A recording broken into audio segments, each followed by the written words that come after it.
নমস্কার বন্ধুরা, আজকে আমরা কাঁচা আমের আচার বানাচ্ছি। 3টে আম নিয়েছি আর ভাজা মশলার জন্য কিছু মশলা, গোটা মশলা কিছু নিয়ে নিয়েছি। তোমরা দেখতে পাচ্ছ যে শুকনো লঙ্কা নিয়েছি, গোটা ধনে, গোটা জিরে, মেথি, কালো সর্ষে ও জোয়ান। এইগুলো সব এক এক করে ভেজে নেব আমরা। সাদা সর্ষেও নিতে পারো, কিন্তু আমি কালো সর্ষেটা নিয়েছি। চলো এক এক করে এরপর ভেজে নেওয়া যাক। প্রথমে শুকনো লঙ্কাটা দিলাম,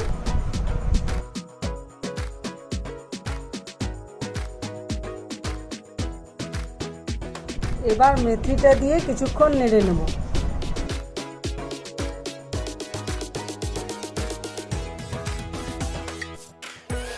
এরপর বাকি মশলাগুলো সব এক এক করে দিয়ে দিচ্ছি।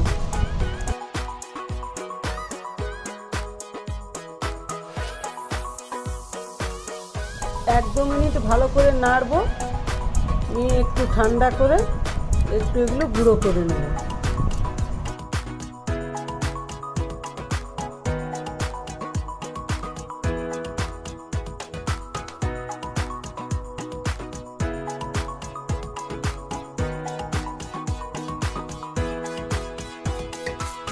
এবার এটা গুঁড়ো করে নিচ্ছি। এই মশলাটা সমস্ত আচারে দেওয়া যায়, আবার রায়তাতেও দেওয়া যায়, আর দই বড়াতেও দেওয়া যায়।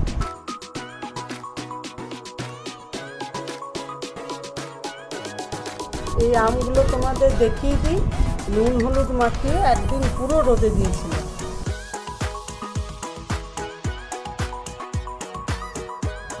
আমি একটু বড় কেটেছি, তোমরা তোমার নিজের ইচ্ছা মতো তোমাদের এটা কেটে নিতে পারো। এবার মশলাটা তৈরি করছি। নুনটা একটু শুকনো খোলায় গরম করে নেব।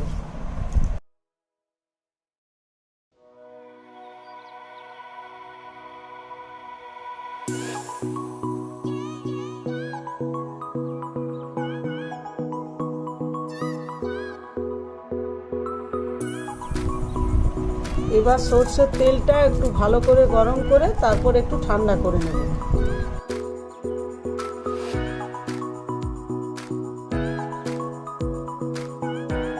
এবার একটি পাত্রে তেলটা নিয়ে নিব।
এবার তেলের মধ্যে ভাজা মশলাটা দিলাম, লাল লঙ্কার গুঁড়ো দিলাম, কাশ্মীরি লঙ্কা দিলাম একটু, তবে ঝালটা তোমরা তোমাদের ইচ্ছা মতো দিতে পারো। নুন দিলাম ও চিনির গুঁড়ো দিলাম পরিমাণ মতো।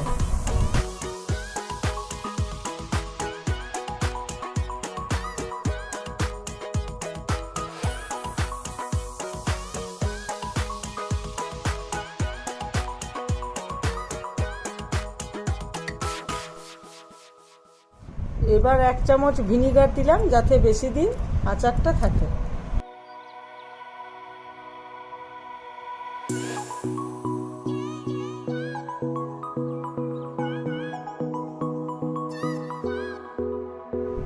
এবার 2 চামচ হলুদ দিলাম, নিয়ে মশলাগুলো ভালো করে মিশিয়ে নিতে হবে।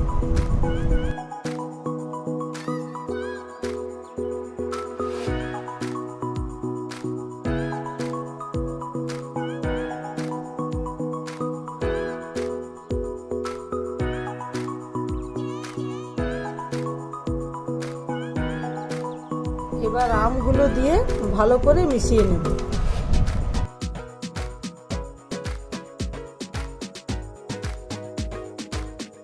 এবারে আমগুলো সমস্ত মাখিয়ে একদিন পুরো ওটা ঢাকা দিয়ে রেখে দিতে হবে, যাতে মশলাগুলো ভালো করে সোক করে।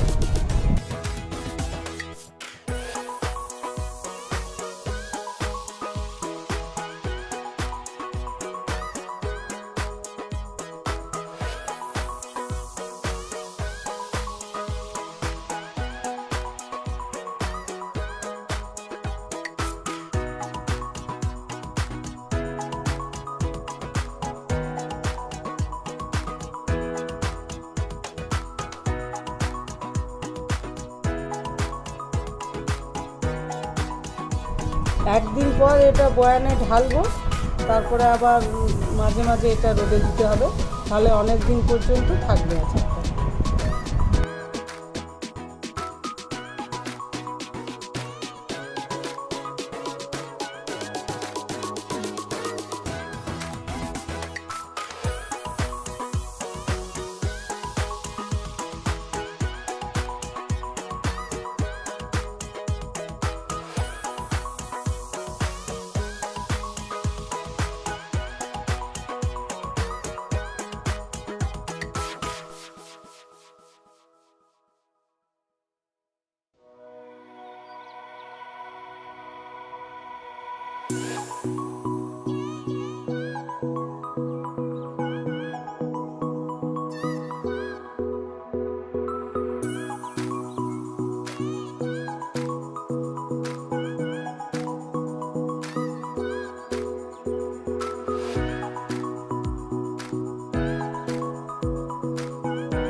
বন্ধুরা, এই রেসিপিটা কেমন লাগলো তোমরা অবশ্যই আমাকে কমেন্টসে জানিও। যদি ভালো লেগে থাকে তাহলে প্লিজ লাইক অ্যান্ড সাবস্ক্রাইব করে দিও।